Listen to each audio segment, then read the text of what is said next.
Hey, what's up, guys? I'm working on my Nissan Altima 2007, and I'm doing a coolant flush today. I already removed the radiator cap, and today I want to show you guys this little homemade funnel that I made. If you ever done a coolant flush, you know you need some kind of funnel to pour the coolant. Otherwise, you're risking splashing everywhere. And this funnel that I made also help with burping the system after you refill the coolant as well.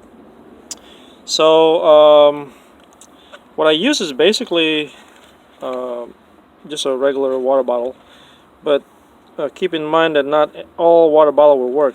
This one is a 20 ounce, the Sunny, and the secret is to keep the cap on. So there's this green cap that comes with the bottle. Don't throw that away, because that actually what creates the perfect fit to the radiator funnel there.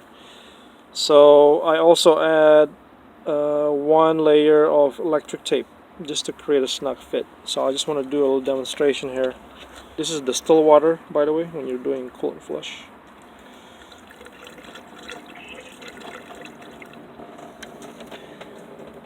As you can see, it's pretty good. There's no water splashing or leaking. So basically, I just want to demonstrate. This is the coolant, and I'm pouring the coolant. As you can see, there's nothing leaking on this thing. It's pretty snug fit. Again, it's a Dasani water bottle, 20 ounce. Cut out the top cap. So I use a little knife.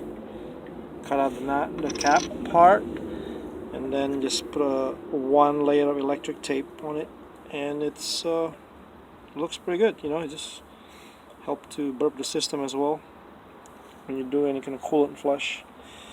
And again, this is on Nissan Altima 2007 for this bottle. Thank you.